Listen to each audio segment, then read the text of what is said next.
Assalamualaikum warahmatullahi wabarakatuh. Halo semuanya. Pada pertemuan kali ini, kita akan belajar mengenai materi penjajahan hingga tumbuhnya semangat kebangsaan loh. Gimana? Apa kalian sudah siap untuk belajar? Yuk, segera disimak. Yang pertama, tahukah kalian apa alasan bangsa barat datang ke Indonesia? Ya, siapa yang tidak kenal dengan bangsa Indonesia, di mana bangsa ini merupakan bangsa yang kaya sekali akan rempah-rempah dan kekayaan alam yang melimpah. Namun, latar belakang kedatangan bangsa barat ke Indonesia yang pertama adalah jatuhnya Konstantinopel, kemudian yang kedua adanya revolusi industri, dan yang ketiga karena runtuhnya kekaisaran Romawi. Awalnya, tujuan bangsa barat melakukan pelayaran ke Indonesia adalah untuk mencari rempah-rempah. Namun, lama-kelamaan tujuan itu semakin berkembang. Antara lain, yang pertama yaitu untuk menguasai daerah penghasil rempah-rempah seperti Maluku, kemudian memonopoli perdagangan. Yang kedua adalah untuk membangun basis militer. Yang ketiga, karena kolonialisme dan imperialisme. Dan yang terakhir, yaitu untuk ikut campur dalam urusan politik dari pemerintahan Indonesia. Selain adanya latar belakang dan tujuan, hal ini juga memunculkan sebuah ambisi yang dikenal dengan konsep 3G. Yang pertama, ada gold, atau keinginan untuk memperoleh kekayaan sebanyak-banyaknya. Kemudian yang kedua adalah glory, yaitu ambisi untuk memperoleh kekayaan dan kejayaan. Dan yang terakhir yaitu ada gospel, yaitu sebuah keinginan untuk menyebarluaskan agama Nasrani di Nusantara. Nah, teman-teman, yuk disimak mengenai video bagaimana keadaan bangsa Indonesia pada masa penjajahan. Selamat menonton, selamat menyaksikan. Demikian, jika di antara mereka ada yang bekerja dengan lambat atau beristirahat, walaupun hanya sebentar, tidak jarang mereka menerima bentangan, caci maki, pukulan, bahkan tendangan yang mereka alami dari para pengawas dan tentara Jepang pada saat itu. Hanya pada malam hari mereka berkesempatan untuk melepas lelah. Dalam keadaan yang demikian, mereka tidak punya daya tahan lagi terhadap serangan penyakit. Sehingga banyak di antara mereka yang meninggal dunia.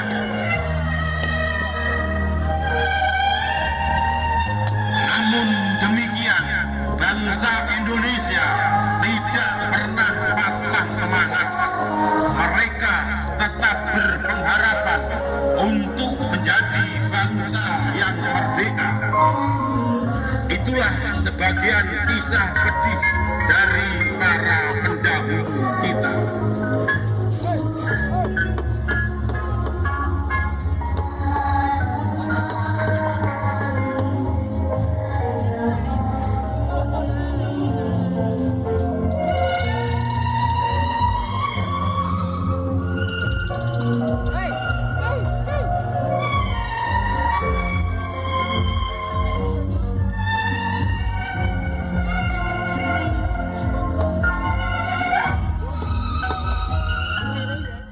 Setelah menonton video keadaan bangsa Indonesia pada masa penjajahan, selanjutnya kita akan membahas mengenai kerja paksa pada masa penjajahan.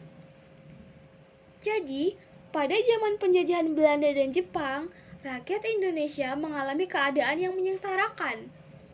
Rakyat Indonesia dipaksa untuk bekerja secara paksa, antara lain yaitu tidak diberi upah serta rakyat Indonesia juga menerima perlakuan yang kejam. Kejadian tersebut dikenal dengan kerja Rodi dan Romusa. Yang pertama yaitu adalah kerja Rodi. Kerja Rodi di Indonesia dipelopori oleh Gubernur Jenderal Herman William dan Dulles. Beliau datang ke Indonesia pada tanggal 1 Januari 1808 yang awalnya adalah untuk mempertahankan Pulau Jawa dari ancaman Inggris. Selain melakukan kerja paksa, Dulles juga menjual hasil bumi rakyat Indonesia dengan harga yang murah. Kemudian, dia juga menerapkan kebijakan-kebijakan yang memberatkan rakyat Indonesia. Pada masa kerja Rodi, rakyat Indonesia diminta untuk membangun jalan raya dari Anyar sampai Panarukan, kemudian membangun pabrik senjata di Surabaya dan Semarang. Kemudian selain itu juga disuruh untuk membangun benteng pertahanan. Selanjutnya yang kedua ada Romusa. Romusa sendiri terjadi pada masa penjajahan Jepang, yaitu pada tahun 1942 hingga tahun 1945. Sama dengan kerja Rodi, Romusa juga memakan banyak korban dan membuat rakyat Indonesia menjadi sengsara. Pada masa kerja paksa Romusa, rakyat Indonesia diminta untuk membangun kubu pertahanan, lapangan udara darurat, gedung bawah tanah, jalan raya, serta jembatan. Selanjutnya terdapat perubahan kehidupan, politik, dan ekonomi pada masa penjajahan. Antara lain yang pertama ada monopoli perdagangan, yang kedua ada kerja paksa, yang ketiga ada tanam paksa, dan yang keempat ada sistem sewa tanah. Yang pertama, kita akan membahas mengenai monopoli perdagangan. Pada masa kolonial, penjajah berusaha mematikan perekonomian penduduk pribumi, salah satunya dengan mengambil alih segala bentuk jual beli barang. Rakyat dipaksa untuk menjual hasil pertaniannya dengan harga yang murah, sehingga para petani mendapatkan kerugian. Yang kedua yaitu kerja paksa. Kerja paksa pada zaman Belanda dikenal dengan kerja Rodi. Kemudian kerja paksa pada zaman Jepang dikenal dengan Romusa. Selanjutnya ada sistem sewa tanah. Sistem sewa tanah terjadi pada masa pemerintahan Sir Thomas Raffles, di mana pada masa ini masyarakat Indonesia diharuskan untuk menyewa tanah dan membayar pajak kepada pemerintah sebagai pemilik tanah. Selain itu, setiap hasil pertaniannya akan dikumpulkan langsung oleh pemerintah tanpa lewat perantara bupati. Yang terakhir yaitu sistem tanam paksa. Sistem tanam paksa juga dikenal dengan istilah Kulturstelsel, di mana sistem ini dikeluarkan pada masa pemerintahan Gubernur Jenderal Johannes van der Bos. Kemudian, sistem ini mewajibkan masyarakat desa untuk menanam sebagian lahannya dengan tanaman komoditi ekspor seperti kopi, tebu, dan teh. Kemudian hasil pertanian ini akan diserahkan kepada pemerintah. Sedangkan masyarakat yang tidak memiliki tanah harus bekerja pada kebun milik pemerintah. Selanjutnya kita akan masuk kepada materi mengenai kolonialisme dan imperialisme. Yang pertama yaitu kolonialisme. Kolonialisme sendiri merupakan sistem di mana suatu negara menguasai negara lain, tetapi tetap berhubungan dengan negara asalnya. Sedangkan imperialisme adalah sistem politik yang berupaya menjajah negara lain untuk mendapatkan keuntungan yang besar. Masuknya sistem kolonialisme dan imperialisme telah merugikan tanah air. Banyak rakyat yang tertindas dan menderita karena penjajahan tersebut. Tak hanya itu, kekejaman kolonialisme juga menimbulkan banyak korban jiwa di Indonesia. Mengetahui hal tersebut, terdapat sejumlah tokoh nasional yang tak tinggal diam. Mereka berusaha membuat perlawanan terhadap kolonialisme dan imperialisme yang dibawa oleh penjajah. Nah, berikut ini adalah bentuk perlawanan Indonesia terhadap kolonialisme dan imperialisme.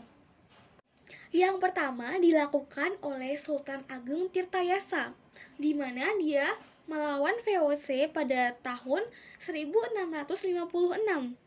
Beliau membantah dan menolak perjanjian monopoli yang merugikan Banten. Yang kedua yaitu perlawanan Patimura. Pangeran Patimura dan segenap rakyat Maluku melakukan perlawanan terhadap Belanda hingga bertempur sengit.